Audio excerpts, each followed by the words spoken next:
Welcome to our LB's The Lover of Books author chat. If this is your first time here, live or watching a recording, hello and thanks for joining. Make sure you click subscribe to my channel, LB The Lover of Books. Y'all, I'm 10 away from 925. I'm trying to get it. So somebody click that button and get me to 925. I appreciate it. I have 48 recorded author chats posted, and drum roll, y'all, I finally met my first big goal. 10,300 hours watched. That's huge. I'm so pumped. I'm betting you find more books that you've read. So leave me a comment and let me know what you think, and you're in good company. But now to introduce this amazing, amazing best-selling author, and this, y'all didn't know it, but this is here to kick all your summers off right, Lisa Jewell. She is the best-selling author of 19 novels, including The Family Upstairs, and Then She Was Gone, as well as The Invisible Girl and Watching You. Her novels have sold over, we thought 10,000 hours was a lot, 10 million copies internationally. And her work has also been translated into 29 languages, and probably there will be more. But another one of the LB author chats, Jillian McAllister, Wrong Place, Wrong Time. She said, this book, a mood and slippery novel where nobody is as they seem. As breathtaking story is revealed within story, readers peel back the layers to find revenge, a mediation of damage done by the past, and characters who could walk into the room and sit on your sofa.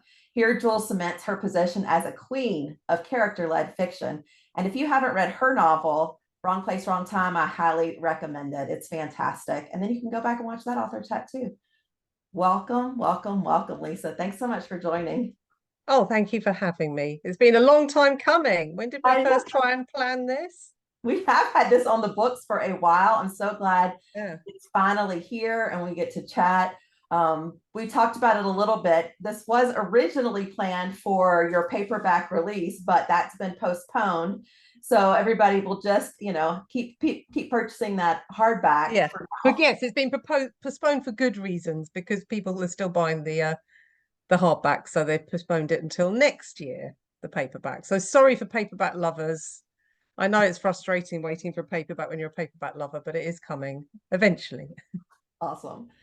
Okay, as I understand it, this book was written in record time for you. So, how long did it take you, and why do you think it was so fast this time? It took me for first draft 5 months, from writing the first word to writing the last word, 5 months. And that's really, really quick for me. I mean, I'm not a slow writer, but I think it was just a lot of my books are more complicated, and they have lots of different timelines. They have 3 or 4 different points of view. Whereas this was just simple. This was a two-header between 2 female characters. Again, I normally mix my narratives up with male points of view and teenage points of view, because I like all that sort of texture and all those different dynamics and perspectives. But with this one, it was just these 2 women. They both live in the same corner of North London, and it's very domestic, and it's all in one place, and it was very manageable. I think that's what it was. Plus the fact that there's this character in the book called Josie Fair, who just exploded onto the page while I was writing her, and I could barely type fast enough to keep up with her crazy mind. So that helped as well. Who was the first character that you thought of when this book came to be? Well, for anyone who's read it, ironically and strangely, the first character, the first person who I could envision, and I had a name for him and I knew where he lived, was Walter, who is Josie's husband. Because he was actually based on a man I saw sitting in his window in his apartment when I was walking the dog one night.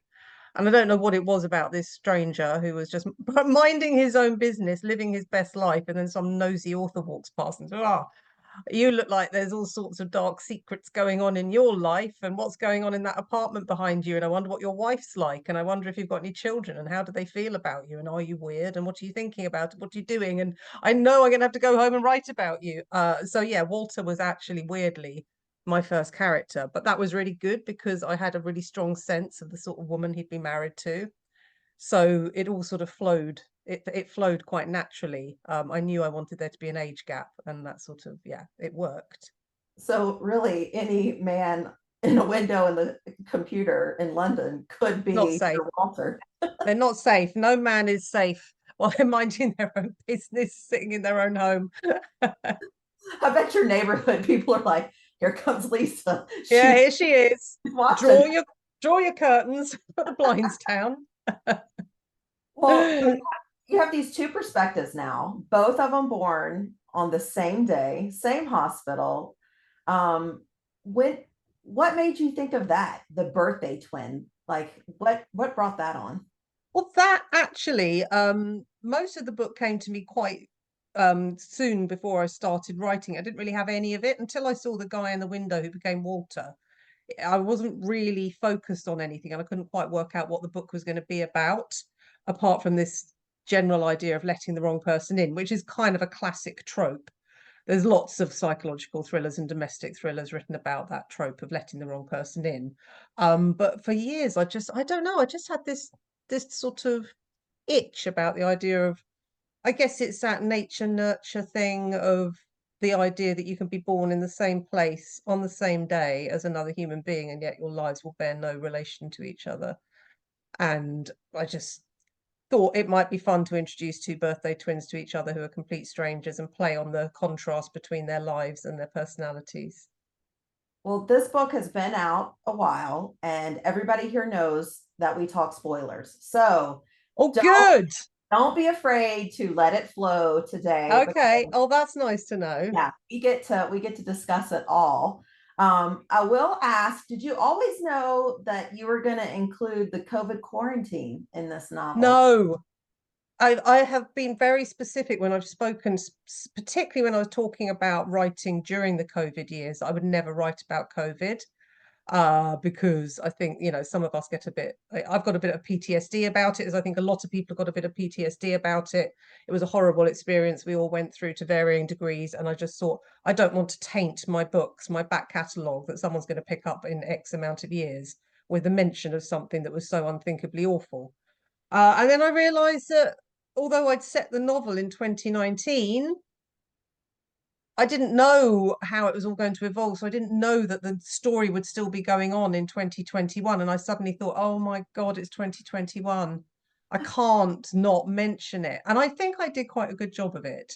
I Yeah. think it was quite subtle. I didn't overload it. I didn't go too far down that road. And the same thing is happening to me with the book I'm writing at the moment. It's set in 2023, and I've just suddenly realized I need a backstory that's happening in 2020. And now I'm just thinking, oh no, now I'm going to have to write about COVID again. But yeah, hopefully with a very light touch, a very gentle touch, because I don't really want it in there, but sometimes you don't have any choice. Well, maybe the writing will be a little bit of therapy. Like, Oh no, it's not so much about the in the moment, it's the fact that it's going to be there forever and that people are going to read it in years to come, and it's still going to be there along when, COVID is a very distant memory. Just kind of didn't want it to be there, but never mind. I would say you did do a great job. It was just enough to know where Alix was in that time period with her family and her kids. And Yes. and that's all we needed. We didn't Yeah. need to hear any more, but just that point in history to Yeah. understand why she was making the decisions that she was, because she did have to make money. I mean, that's the thing. She Like had she to make money and she couldn't go out to work and she couldn't, yeah. So she had to make money, and thank you for understanding that, because a lot of people thought it was actually quite heartless of her to want to monetize the horrible experience she'd been through. But actually, I think most creative people, she's a journalist, and that's what I think a lot of readers have forgotten about the decisions that Alix makes throughout the book. She's not just a mum. She is a mum, and obviously she does put her family in certain jeopardy at points in the book. But ultimately, she's a journalist. That's the right. way her mind works, and she's looking for the story, and she wants a story. And once a journalist has got a bit between their teeth for a story, it's very, very hard to separate them from wanting to tell that story. Right. So yeah, so there's two reasons. She's got this incredible story, but also, like you say, she needs some money. So yeah, I excuse her. I did hold my breath a little bit when she's getting the story from Roxy and she says, "Will you go record this?" I was like, "You're gonna let someone else into your house that Yeah, you don't know?" yeah, I know, I know. In fact, my editor mentioned that. She actually said, I really don't, Roxy shouldn't be in her house at this point. And I was like, well, that's where her recording machinery is. That's where, I mean, she could have done it on her phone, I guess, but she wanted to be complete and thorough in her telling of this story.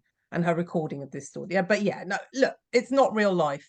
That's right. But having said that, you know, the lot of the inspiration for the way this book evolved as I was writing it was those Netflix documentaries about real life people who do get sucked into bizarre worlds and manipulated by charismatic people and made to believe things that we can watch objectively and think, how on earth did you ever believe that? For example, Abducted in Plain Sight. I don't know if anybody remembers that family who allowed that middle-aged man to come and share a bedroom with their 11-year-old daughter, and then managed to persuade the daughter that there were aliens who were trying. And you know, your mind just explodes at the idea that there are people in this world who will take things at face value and allow themselves to be bamboozled and hoodwinked and manipulated and believing crazy things. So yes, number one, it's a story. So you have to give the characters leeway for making decisions that you wouldn't make in the real world. But also people do make bad decisions in the real world as well.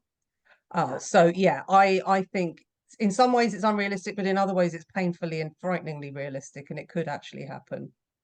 People want to judge Alix for the decision she made, but she's in a specific relationship with a specific person that she's reacting to.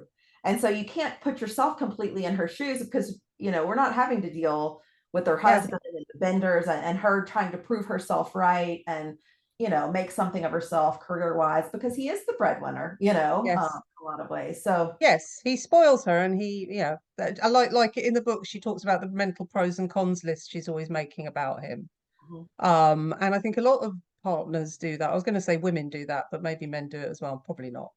Um, but you are constantly sort of balancing things out and just thinking, you've got two options when you're in a long-term relationship. You either stick with it or you go, and you're sort of most of the time you're just coasting, but every now and then your marriage is going to hit a point where you sort of make those little internal balances and checks, and so I think that's quite normal.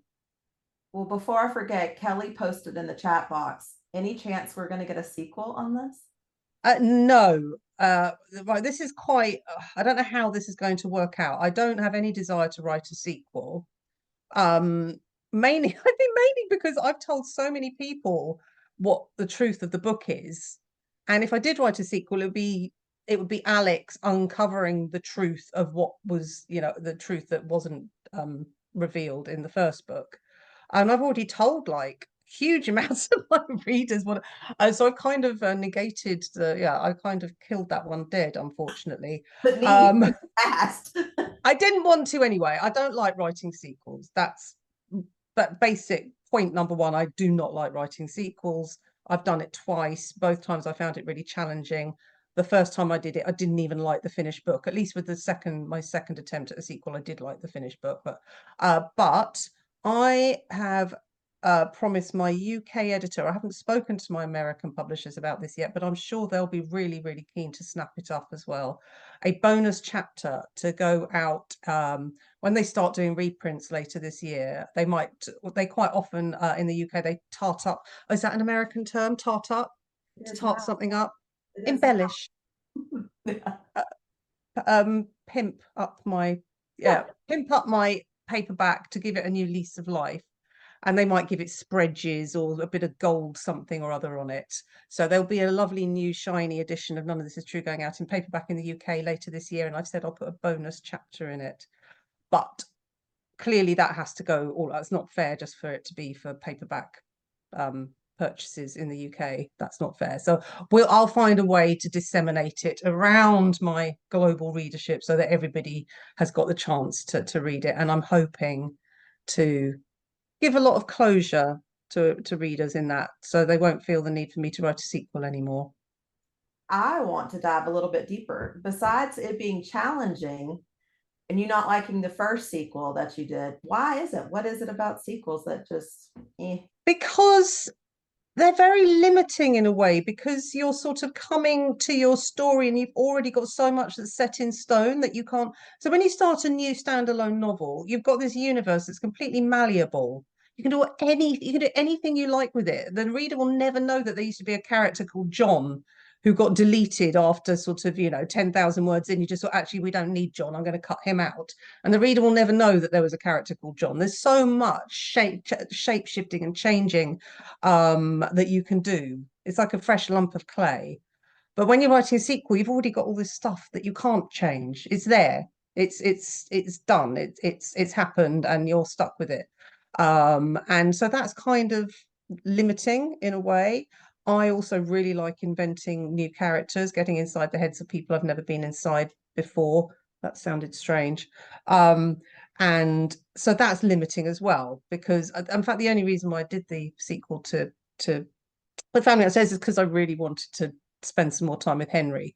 But more often than not, I don't want to spend any more time with my characters after I finish writing a book. I'm kind of, I've worked really hard for a year to give them a narrative arc, to send them on a journey, to get them to the other end, and to, just release them back into the universe. And I'm done. So there's that. So it's the sort of practicalities and technicalities of dealing with a world that's already been carved into the piece of clay. And just that missing that opportunity to meet a whole load of new characters.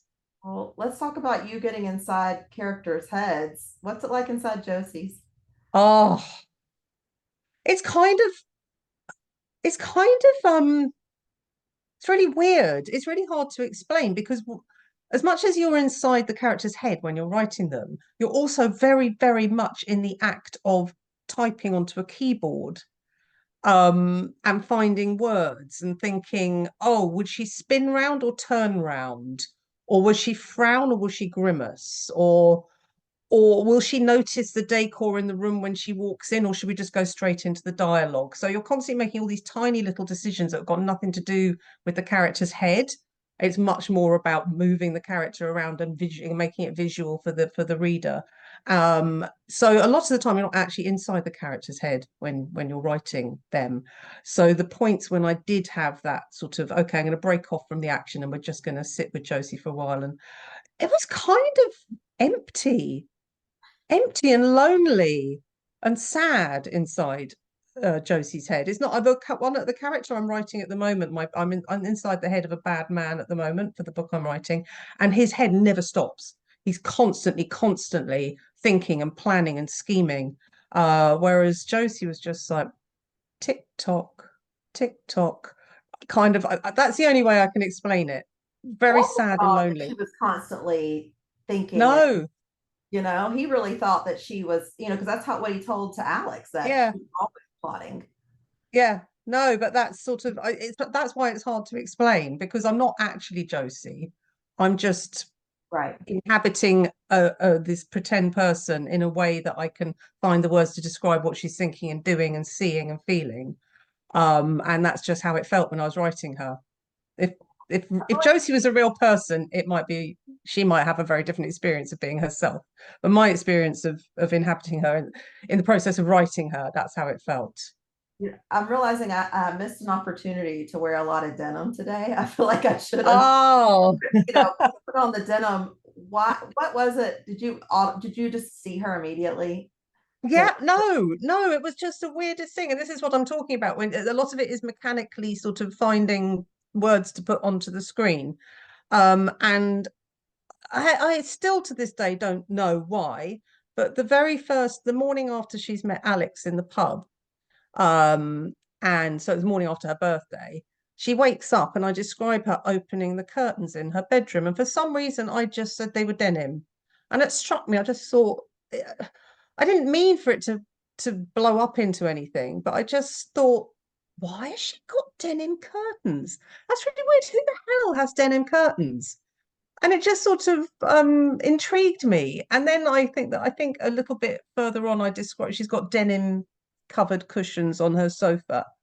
And then I just thought, okay, I've got a feeling this weird woman likes denim, so let's give her some more denim and see where it goes.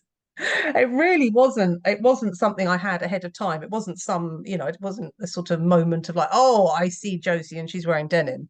It just Yeah. happened sort of strangely, gradually. Well, I It's loved that. creepy as hell. I don't know why it's so creepy, but it I really is. know, like I like them, but now I'm thinking, like, is this going to be a judge Yeah. thing now? But you know what? I'm sticking. I do love my denim, but it But was this is a it's really funny so thing as creepy. well. I know, but also on the other side of that being people who've read my book and engaged with my book finding denim really creepy, double denim is a huge look at the moment. So Yes.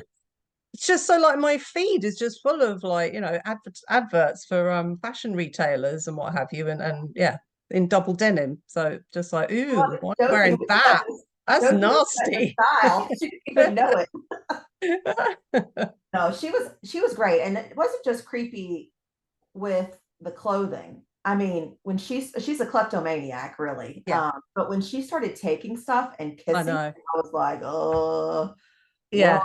warning signs here. Yeah, Yeah. well, that was kind of a hugely important moment for me when I was writing because I brought her into Alix's life to devastate her life. I knew that that was going to be Josie's function, and I knew she was weird, and I knew she had this much older husband, which was suggestive of some sort of abuse in her past history, but I hadn't quite worked out what she was going to do that was going to be so bad or off-putting or weird, or how she was going to make Alix regret letting her into her life.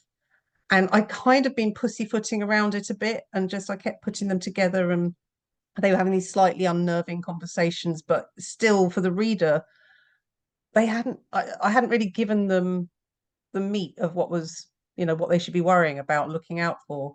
And then Josie finishes her first recording session with Alix and sees that glass jar of Nespresso pods.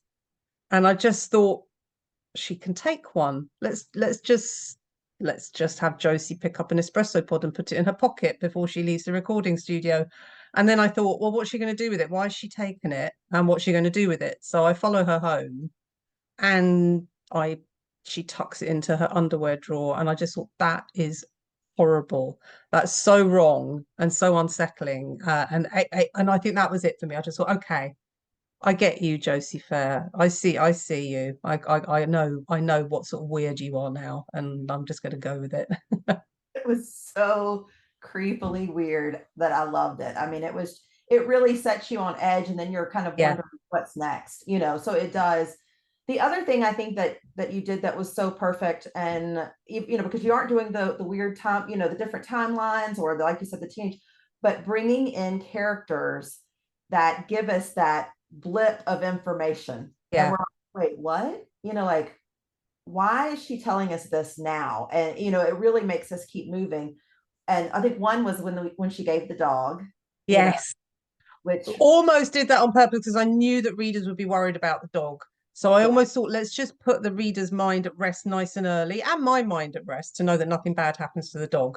So that was kind of almost a deliberate thing to feed the readers that, because I know that some readers would shut the book and put it away if they thought that a dog was going to get hurt. So absolutely. But for me, having those everyday interviews really kept it moving. And it wasn't anybody we had to know about or who they were, but just bits of, and it made it feel more like a news report, or more like yeah. that show that you're building up. And I do want to ask that question too. Do you have to get permission from Netflix when you use them, or no? Okay.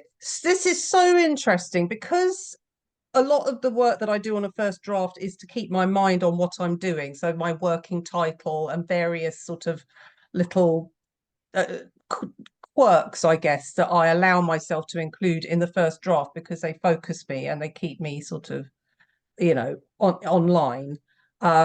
And that was one of them. I just thought, I know when I deliver this, they're going to say you can't call it Netflix. You'll have to like use some fictional name. So I delivered it, and nobody at my publishers said I couldn't use Netflix. And then it went to copy editors, and then I realized that I was actually going to be allowed to call those chapters the Netflix chapters. And I can say this now because it's almost tomorrow, but the official announcement is going out tomorrow that Netflix are going to make an original movie out of this. So it's gone to Netflix.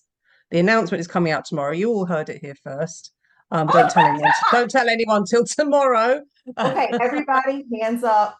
Promise you won't say anything to Not anybody. till tomorrow. Okay, tomorrow it goes out. Y'all, Yeah. And this so now is I feel like I manifested it. Now I feel like because I used their, the branding, because I even used the logo on my original, that's I think that's what I was trying to say. On my original working Word document, I copied and pasted the Netflix logo and used that on the top of every one of those Netflix chapters, just to keep me where I needed to be. And I manifested clearly. you need to keep manifesting is all I have. Yeah, what am I going to And put in my next book? yeah, the chat box is blowing up with Yeah. congratulations. That's huge. An honor. Everybody's just so excited. Do you want to be a part of this at all? Or do you like to just hand it over and say, Yeah, how hand it over. You do you. That's your job. I don't know how to make movies. I don't know anything about how your jobs work. So absolutely hand it over and then just pray. You have to just pray. You either get full hands in, hands on, roll your sleeves up and get stuck in. My friend Jojo Moyes did that with me before you. She could see that they were going in the wrong direction with it in the early days, and she just jumped in and just took over. And I think anybody who loved Me Before You will agree that it was an incredibly satisfying adaptation that was very true to the book.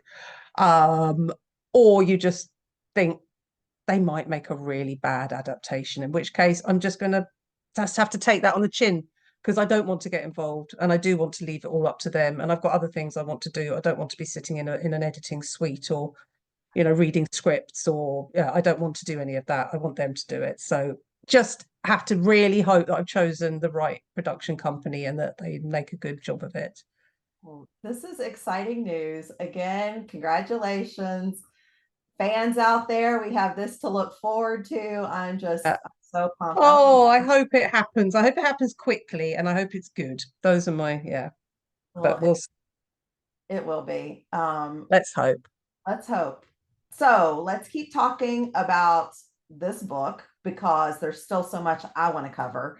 Um, Somebody was asking about the daughters, Oh Roxy. yeah. Tell Yeah. us where they. I mean, I know your sister and the acknowledgments can take Yeah. credit for Aaron, but I would just like to hear you talk about them because they are very interesting. Yeah. Well, I knew that the whole context of Josie had to be dysfunctional. And I'd worked out early on that the dysfunction that lay between her and Walter was that he was 27 years older than her, and that he met her when she was 13. So I knew that there was going to be that, and that was something I was going to deal with and write about.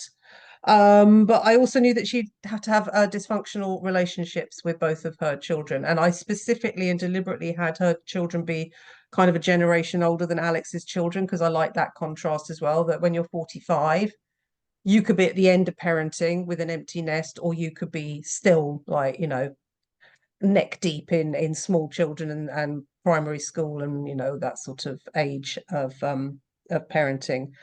So I knew that she was going to be the one who had the grown-up children, and I couldn't. I knew that one of them was stuck behind a door in her apartment gaming.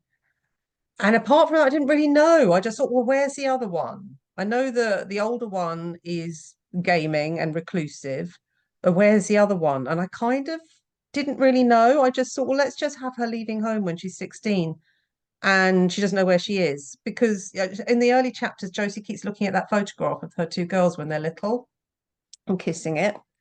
So but I didn't know what had happened with Roxy, and I had to keep writing the book to find out what the deal was with Roxy, and which was brilliant because then it turned out that Roxy was, you think Josie's an unreliable narrator, Roxy was 10 times worse. And Roxy was really, I think, much cleverer than Josie and was absolutely manipulating people and getting other people to lie on her behalf, and threatening people. And yeah, so the fact that I kind of didn't know who she was going to be until I got into writing about her gave me lots of leeway to use her as quite a good plot device. Well, Patty just stated the what all of us we just didn't know who to believe, right? I mean, the title of this book is None of This Is True, right? So Yes. we were all warned going into this, like, sorry, people, it just that's get ready. Yeah. But you said you were going to tell us, and you've told other readers. So what's your theory? Okay. What's true in Lisa's world? Oh, in my version of the truth, so obviously Josie has some sort of personality disorder. I'm going to say she's got borderline personality disorder. I've met people with borderline personality disorder, and they do have, as Walter describes it, quite an elastic relationship with the truth. And they are very self-centered, and they are very much main character type people, and which Josie is. And yeah, so she does meet Walter when she's 13. Walter does make it very clear to her that he's attracted to her. He does groom her. He is an utter creep. He does wait until she's 16 before he has sex with her. And then he does basically draw her into this very stultifying, limiting, dead marriage. And yeah, so she has been groomed by Walter. Um, then there's Erin, who is, as I think described early on in the book, as a global developmental delay, but they're not quite sure what's going on with her. And then Roxy comes along, and Roxy's got oppositional defiant disorder. I don't know if you have different terms for these conditions in the US. I don't know. So she has got these very problematic girls. But she paints the picture that Walter was a disciplinarian and that Walter put Roxy on the naughty chair, and you know, he was the bad cop, but actually she was a bad cop because she didn't know how to cope with these children. She hadn't been mothered properly herself. Her mother was a narcissist. Her mother regretted having her and tried to shove her away. So she is a bad mother in that way. She cannot control these two girls who've got all these issues, and she does put Roxy on the naughty chair and tie her up to it. So that kind of background is all sort of true. What's not true is that she hates Walter. She really resents Walter for what she considers to be ruining her life by making her follow him into this very adult life when she was still a child. And she kind of, if she's going to go into this podcast scenario with Alix and share her story, she wants everybody else to hate Walter too. She wants everyone to hate Walter as much as she does. And she kind of knows, she doesn't really know what Walter's doing in Erin's bedroom every night because she hasn't been in Erin's bedroom for a year or two. But she pretty much knows that he's not abusing her. But she decides that that would be a really good way of getting people on her side. Poor Josie, married to this monster who is abusing his own daughter. And then she also realizes, once she starts talking about Brooke, once Brooke comes into the podcast, that she can, oh, yes. And of course, Walter was also abusing Roxy's best friend, Brooke, which is not true at all. So my take on the truth about Roxy and Brooke is that they did have some sort of love affair. And I think Brooke was very much in love with Roxy, but Roxy was probably quite abusive towards her. And there's a scene in the book, well, not a scene, but we're told about the fact that she has a huge fight with Brooke at school and gives her a split lip. And Brooke goes to the prom. She really wants Roxy to go to the prom with her, but Roxy's all like, I'm not going to the prom. If you go, then you're dead to me, kind of thing. And she goes to the prom. She has a miserable time because she wants to be with Roxy, but Roxy's not there. So she gets the bus from the prom, ends up at Roxy's house. She and Roxy get into an argument, and Roxy kills Brooke. And then everything that Josie says in the last chapter about how she remembers that night, but she's so befuddled and she can't trust her own memories anymore, is exactly what happened. Erin sees Roxy kill Brooke. So Erin is now completely got PTSD because she's witnessed murder, and then she's witnessing her mother covering up the murder and bundling the body into the back of the car. And then Roxy does say, if you ever tell anyone about this, she says to Josie, I will tell them it was you, which is the thing that Josie remembers at the end. So she's already threatened her mother to say, if you ever tell anyone that Brooke's dead body is in the car, I will just say that you killed her. And I can tell them that you killed her because you're mad. You know, nobody would believe that it was me, and they would believe that it was you because you're mad. So when Roxy sees in the news that her mother is now, the whole world knows that she's mad and murderous and she's killed someone, she thinks, okay, now I can come back. I can come back and I can just tell the world it was my mother. Everyone will believe me. Nobody will believe a word my mother says now. And now I'm scot-free and I can get on with my life. I don't have to hide away anymore. And I can take my sister, who has monetized her gaming to the point where she's actually quite wealthy, and live off her money. And I really do worry about Erin. I do worry for her. I think that Roxy is going to really manipulate her and possibly be quite abusive towards her. I don't know. But so that's my take. All right, there's your sequel. Yeah, That's the verbal sequel. We that's just why I'm not writing a sequel, because Roxy was dead. Oh, you mean you thought Roxy was dead all the way through and then she wasn't dead? Yes. yes. Well, the smell. Sorry, Somebody yeah, about yeah, that sorry. too. Yeah. Oh, that Erin smell. That was just, honestly, that was just, I did kind of think for a little while I started setting up the book that there might be, that Brooke's dead body might be in her bedroom. But then I just thought, that's ridiculous. Of course, she's not lived all these years with a dead body in her bedroom. So ultimately it's Oh, just smell. It just smells because it's dirty. It's just dirty. Nobody's been in there to clean for 2 years or however long it's been. So well, the issue I think too that, and it was great, a great seed to plant for us because she never really sees her. Like yeah, she the room, she touches it, she hears, but we don't ever have visual contact or see, confirmation that she is alive. So I can see. no. I think a lot of people You can thought hear her chair squeaking. She does at one point, she does open the door a crack and she can just see the sleeve of Erin's cardigan, I think, she could have and been her dead though. She could have could have been been. it could have been a dead body. Yeah. I did kind of leave that open She for a did. short while when I started writing it, but I kind of let that go quite early. But yeah, that's my take on the truth. So basically everybody's lying. Everybody's lying. The only character in Josie's story who didn't lie is Walter, who told the truth about everything all along. Mhm. So Well, and the fact that Alix let Rock, now knowing this now, y'all, she just let her in the house and she also slept yeah, in with her I kids. know. I'm With her like, kids there, I know. I oh, know. it threw me. What can you do?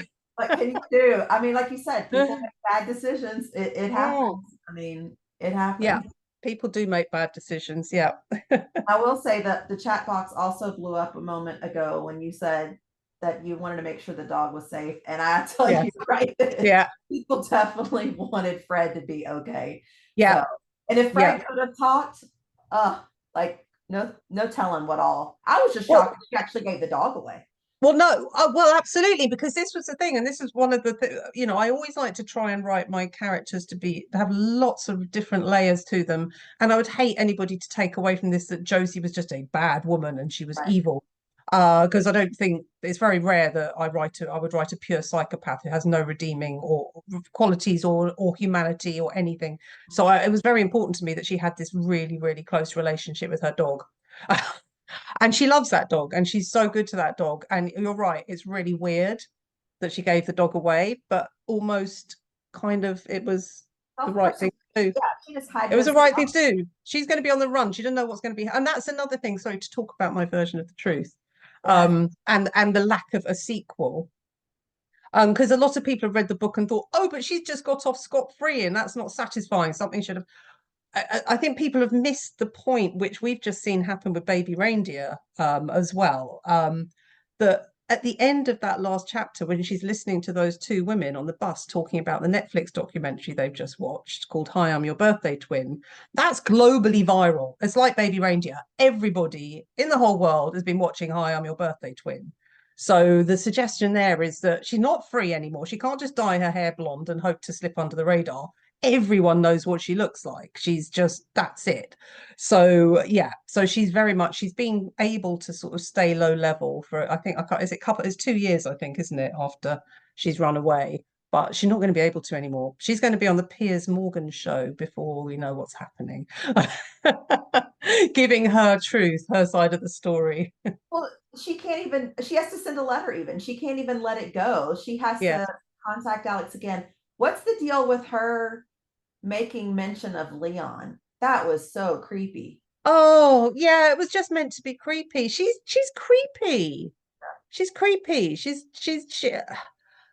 got borderline personality disorder, and yeah, she just she thinks it's a good thing that the way that she feels the way she does about Leon. I think she thinks that makes her a good person, that she feels such maternal love towards somebody else's child, who she has kind of convinced herself that Alix isn't parenting properly, in that way of trying to make herself feel better about her own really, really, really poor parenting choices. So she's like, well, if Leon was mine, he wouldn't sit on the sofa all day watching. I would be a much better mother to a boy like Leon. And they did have that little moment of where they connect when they're talking about ages and what have you. So yeah, it wasn't supposed in a minute to suggest that she was going to go on a murderous rampage after Leon and try and kill him. Not at all.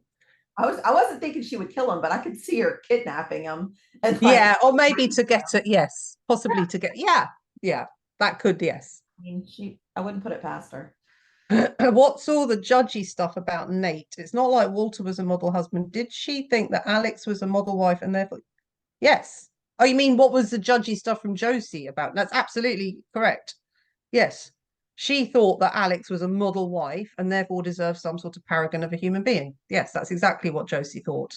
Yeah. This was another thing I was trying to play with, was this sort of these Instagrammable lives.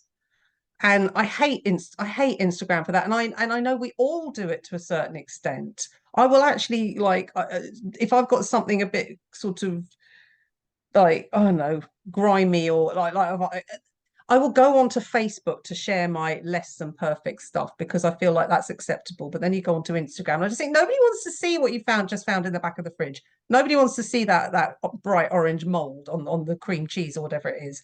And but I think it's so damaging, certainly for people who have got mental health issues, and as such as Josie, to be given this vantage point of looking into somebody's life through this really skewed lens of Instagram, where you don't see, there's a bit in the book where she sees that there's been a bread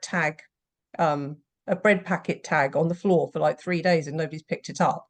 And it really hurts her because it's just, hold on, I've seen you on Instagram and everything's perfect, but nobody sweeps in your kitchen. Your kitchen is disgusting. So yeah, it was very much that. And she sees Nate as part of the stain on this idea that she'd had of Alix's life from looking at her through the lens of Instagram. And she's just like, no, he's a stain. He's not good enough for you. Why have you tied yourself down to this man who treats you like this? Why did Nate have to die? Janie wants to know. Good question. I have a great answer for that.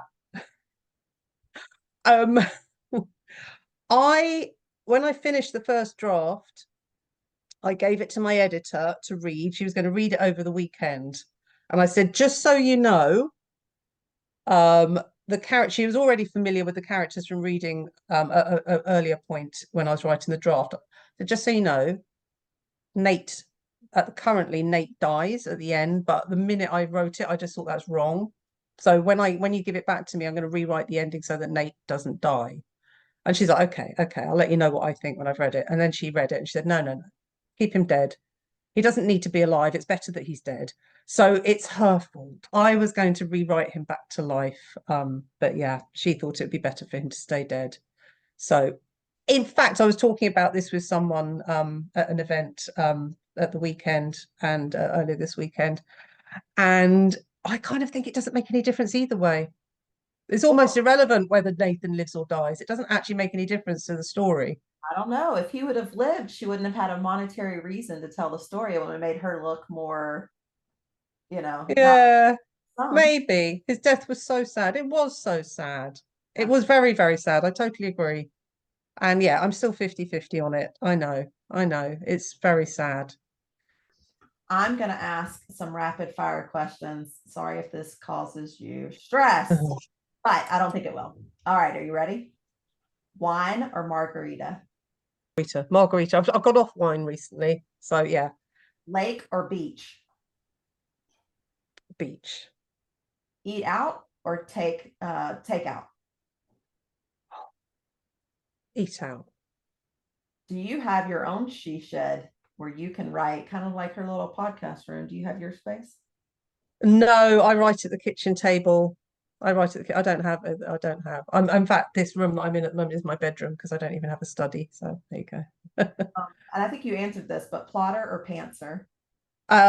If you imagine a sliding scale with plotter at one end and pantser on the other, I'm at the absolute outer edges of pantser. I don't think I know another writer who comes to a book with as little pre-worked stuff as I do. So yeah, That's impressive for this to be 3 months then. Like that to me, it just blows my mind. Hardback or paperback? paperback, Early bird or night owl?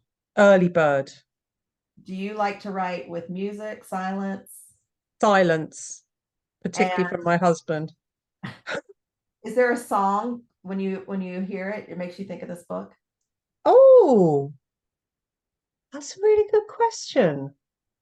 I feel like there is, and not necessarily because I was listening to it while I was writing it, but because it's associated with that period. It was all, I wrote it mainly in the summer. Uh-huh. Feel like there is, but I can't bring it to mind. When you do, message me and I'll tell the group. Because Okay, it'll come to you at okay. like 3 a.m. or something. I think it might be from Daisy Jones and the Six because I remember watching. I feel like I was watching that at the same time as I was finishing writing this book. So that Daisy Jones and the Six song that I can't remember the name of. Well, you know how you said you don't like writing sequels, but Yeah. Taylor Jenkins Reid does this. She'll kind of throw nuggets of character Yes, in each other's books. Have you ever considered doing that? I've So done it. I've done it once. So there's a book I wrote called The Truth About Melody Brown, which is about a young girl who ends up living in a hippie commune by the seaside in the 80s. And the guy who runs the commune is called Ken. And then I started writing a book called The House We Grew Up In. And one of my characters was about to head off to a hippie commune in Spain. And I just thought, oh, maybe it could be Ken, maybe the same guy who was living by the seaside in the 80s yeah. with his little hippie commune could like have moved to Spain and set up another commune. So then so I've got Ken in both of those books. It's the same guy. But I've never done it before. I've never done it since. That's the first and only time I've done it. And if I could find a way of doing it, I would. Yes. Bring it. But We it never quite, I haven't had that moment since of just like, oh, I know who'd be perfect for this for this spot. Giacomo can end up somewhere. Oh, the Um, cell phone case, the cell phone case. I have to yes. answer that one because that I've been asked that question so many times, Kayla. Kayla. Um, yeah, if I remember, the parents of Brooke said it wasn't hers. Yes, so it's kind of ended up being a red herring. I had toyed with the idea that very early on in the book, before I'd got a real grip on Josie, I toyed with the idea of her being a serial killer. I thought she might be, and that each of the things that they found in the drawer might represent a trophy from someone that she killed. And then as I got through the book, I thought, no, this woman's not a serial killer; she's just a hot mess. And but she is a kleptomaniac, so she's picked it up at some point. It's somebody's, but nothing that means anything big or sinister. Well, like Lynette says, if you start writing a character in denim in another novel, we're going to think it's a Josie sighting. Yeah, there you go. Yeah. All right, Anissa has a question for you. I'm going to go ahead and get her to ask. Hey, Anissa. Hey, LB, how are you? Thank you, Lisa. I am. I want this. I Oh, you had got this a the super art early so one. early on that it didn't even Yeah, have a cover. So and I just yeah. found this when I was looking for your book, and I really really enjoyed it. I would love to. I need to listen to the audio because I've heard it's excellent. But Yes. I'm curious as to which character changed the most, since you said you pants all over the place. Yeah. Which character changed the most from your first draft to the final draft? And was there a specific reason why that character changed so much? Oh, well, to be completely honest, one of the reasons why this book got written so quickly is because the first draft is kind of pretty much as it stands now. Hmm. So I didn't really make that many huge changes. I mean, I can tell how difficult a book has been to write by the size of the document that I keep all the stuff I've cut out of the book that I'm writing in. And the document that I put the deleted parts of this book in, I'm going to say it was only about 8,000 words that I deleted as I was writing, which is nothing. The book I just the book that's coming out this summer, I had 90,000 words that I deleted out of it while I was writing it. So I'm going to say that pretty much everyone stayed on. Yeah, I kind of, the minute I introduced somebody onto the page and got into their head and started, imagining them, they kind of stayed on track. I can't think of anybody who went places that I really wasn't expecting them to go. I'm trying to think if there are any subsidiary characters who were unexpected, but even in that case, no. Thank you. Part of the reason why it was such a quick book to write. Great question, Lisa. Thank you, LB. Thank you. All right, Leslie, you want to go ahead and ask your question? Hi, thank you so much for talking to us. Oh, pleasure. I've been reading your books for a long time, and the first time I read one that was a thriller, I was so surprised because it's so different from Ralph's Party. And now you're writing a Marvel book, or written, I guess, already. So I was wondering what inspires you to change to a new genre or a different type of book? Yeah, so that journey from Ralph's Party. So Ralph's Party I started writing in 1996 and it came out in 1999. So I've been on a really long journey to get from Ralph's Party to where I'm at now, and it's been incredibly gradual. I thought Ralph's Party was going to be a thriller when I started writing it, but it just didn't happen. It's that classic thing with the first novel where you use it's very autobiographical. And I ended up using a lot of what was going on in my life at that moment, and being young and living in London and being in a new relationship. And so it just didn't turn into a thriller, but it just was just kind of, I just gradually got there incrementally, book by book, just by sort of turning the tap up a little bit more on the darkness with every book that I wrote. So it hasn't been a jump from genre to genre. I've just kind of crept very slowly, almost kind of deliberately hoping that nobody would notice and tell me to stop. And tell me to like go back and start writing romantic comedies again. I didn't want anyone to ever say that I wasn't allowed to write about the dark stuff that I've begun writing about. So yeah, it was very gradual. And the Marvel book, thank you for mentioning it, because it's definitely worth talking about here, was completely out of the blue. I was all set to, it was coming up. I think I was 2 months into writing None of This Is True, and was already thinking about writing the next psychological thriller. And then I just got this invitation from Marvel out of the blue, completely out of the blue, asking me to write a full-length crime novel using a Marvel character, which I had hoped that I would be able to do alongside a traditional Lisa Jewell novel as well, so that I wasn't leaving my readers without a Lisa Jewell novel, and just so I could write this Marvel novel. But the Marvel novel is the one that I just referred to, that I had took 90,000 words out of while I was writing. It was such a nightmare. None of This Is True took me 5 months to write. The Marvel novel took me 14 months to write. It was really, really hard. But that also meant that I didn't have time to write So for this summer, and this summer only, instead of a psychological thriller, we've got a Marvel crime novel, Jessica Jones. If you love Jessica Jones, you'll love it. If you don't know who Jessica Jones is, do find out. She's a street level hero. She doesn't wear a cape. She wears jeans, and she's a private detective, she's a private investigator. She's really down to earth. She's really fun. And to put anybody's mind at rest who's thinking, well, I don't like Marvel and I don't like superheroes, the tone of the book and the themes of the book is very much more Black Mirror. It's kind of that sort of feel. So there's very little in the way of bang, crash, wallop, cape wearing superheroes and all that sort of business. Yeah, and so that's coming out in July. Gosh, that's next month.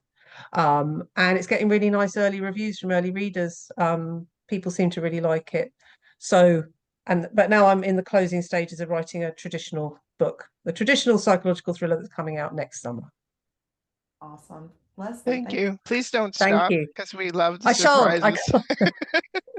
I can't wait to read I've got it. literally nothing else to do with my life apart from writing books. There's nothing that it's not like I want to go off and do a hobby or I've got a friend who wants to go back to university when she stops writing novels, and just no, I don't want to go to university. I just want to keep writing novels. So I think you have the best readership because they just follow you along. Like so many people who are pre-ordered, they're excited to try it, and that's a great sign when you can move into other genres and they are yes. I couldn't agree more. And I do have the best readership. And I did an event with another writer. I can't remember who it was. And we shared an event, and then we shared a signing queue. And at the end of the event, she said, "Your readers are so lovely." And I know. Like, I do have the best readers. well, a lot of compliments too on the audiobooks. The audiobook for this one coming out, everybody just thought it was so well done. I know that you also love audiobooks. Can you give Yes. us some of your recommendations? Yes, so this is before because I only started doing audio about a year ago, and before that I was struggling to read books and finding it harder and harder to read books and beating myself up about how little reading I was doing. And then I found audio, and now I'm back to reading a healthy number of books every year. But it also, when somebody asks me a question about what I've read recently, I can just refer to my Audible library, which is so brilliant books that I've read recently. Saving Noah by Lucinda Berry. I bet loads of you have read that, and if you haven't, you absolutely must. Night Watching by Tracy Sierra. That was brilliant. Oh, this is a British book called Has Anyone Seen Charlotte Salter by Nikki French. I don't know, is Nikki French popular in the US? It's a husband and wife writing duo, and they write psychological thrillers. Have we heard of them? Anyway, Nikki French, Has Anyone Seen Charlotte Salter? It's brilliant. If you like my books, of all the books I'm recommending, that's the most like mine. Ask for Andrea by Noel West Illy. Oh, What Happened to Nina by Dervla McKiernan. And oh, I just read a crazy book called My Husband by Maud Ventura. I don't know if anyone's heard of it. It's a French book, but it's been translated into English and narrated by an American voice actor. And it's very short and it's just so intense and weird. And yeah, loved it. Well, Oh, look, there you go. And oh, hello, Angela. God, I didn't get to see you in real life at Capital Crime, but I'm seeing you here. Hello. And Angela's agreeing with me that What Happened to Charlotte Salter by Nikki French is fantastic. well, everybody was typing rapidly while you were giving your recommendations. So this will be on the recording if y'all want to go back and get it.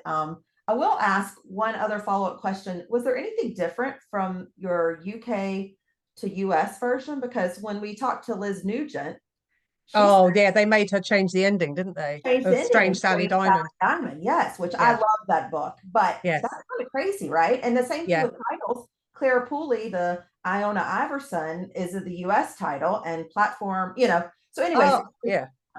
Anything that happens Yes. here? Not really. I've had a couple of my books in my backlist had to change their titles because the title clashed with another book that was coming out at a similar time, like The Girls in the Garden in the US is called The Girls in the UK. There was a book called 31 Dream Street in the UK, one of my romantic comedies that ended up being called Roommates Wanted in America, but generally speaking, they're the same. And I'm going to say that if you read the UK edition and then read the US edition, you wouldn't notice any differences apart from the occasional minor Americanization of a word that doesn't make any sense in American English. But yeah, no, they're very, very similar. Very, very similar. It kind of blew my mind. I loved. Yeah, it is mind blowing, isn't it? Because you think that a book is a book, and that's the book. You Right. can't just. How can it be different in two different countries? Not a How can choose your- different things have happened to the same characters? Exactly. The same characters, but they've had two different endings, Yeah. depending on where you live. It's very weird. I do highly recommend that book, though. It's brilliant. Brilliant book. Anything? I know you we talked about the Marvel. Can you talk any more about the other book that you're talking about? Yes. So it's having thoroughly enjoyed my sort of playing around with the sort of Netflix documentary kind of feel with None of This Is True, and just getting into those situations that they make documentaries about, which blow your mind because you can't believe that people like this exist in the world.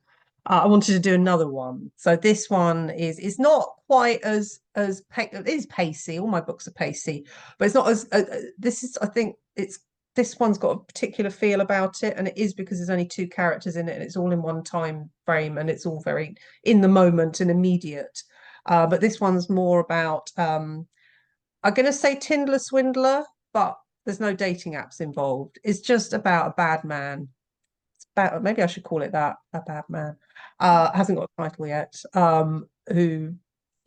Somebody did a TikTok video thing that went viral in America called Who the FFFK Did I Marry? I don't know if anyone's heard of it.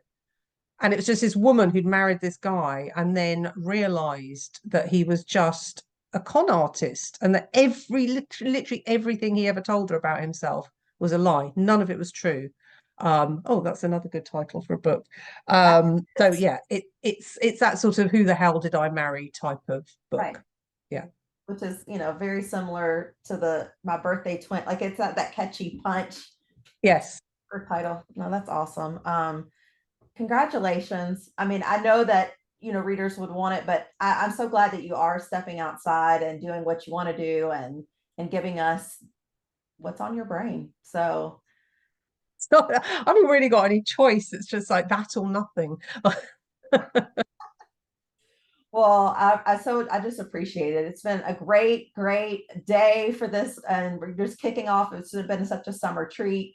Thank you so much for joining us. Thank you, readers, for joining us. In 3 weeks, we're going to be chatting with Sophia Sinclair for her memoir, How to Say Babylon. This book, y'all, you have, if you haven't read it, you need to. It's shortlisted for the Women's Prize for Nonfiction. With echoes of Educated and Born a Crime, How to Say Babylon is the stunning story of the author's struggle to break free of her rigid Rastafarian upbringing, ruled by her father's strict patriarchal views and repressive control of her childhood, to you to find her own voice and as a woman and as a poet. So get that book. You really will want to read it. It's one not to miss. And then not long after that, in July, we'll be chatting with historical fiction guru Alison Pataki for her latest Finding Margaret Fuller, to discuss an epic imagining of Margaret Fuller's life, America's forgotten leading lady, and the central figure of a movement that defined a nation. So lots and lots of great books coming up this summer. Lisa, you have been the best kickoff for summer for me. I just so appreciate it. You can connect with her on Twitter, on Instagram, Facebook, for all her latest news. I believe you also have a newsletter that goes out. Oh, yes. So if you go into Twitter or Instagram and click on my Linktree bio thing in my bio, there are links to subscribe to my US or UK news, and they're really, really good. And that's actually one way I'm hoping to get that bonus chapter out there as well, is to newsletter subscribers so they don't have to buy the book. So yeah, definitely subscribe to my newsletter. And maybe you can also post the song. Like that's the song that Yes, that'd be a great place for the newsletter as well. So yes. I'll subscribe to it. It's fantastic, just as fantastic as Lisa was tonight. But thank you so much. If y'all don't mind, please subscribe to my YouTube channel. Would love to have you recommended as well. I hope to see you more on these live chats. But if you miss it, always check out YouTube, everybody. Come back more for reviews, recommendations, and of course, more author chats. I'll see everybody in 3 weeks. Lisa, best of luck this summer. Thank you. Thank you. Thank you all for coming and watching. And thank you, Laura Beth. You were brilliant. You were fantastic. Loved every minute. Everybody have a great day. Bye.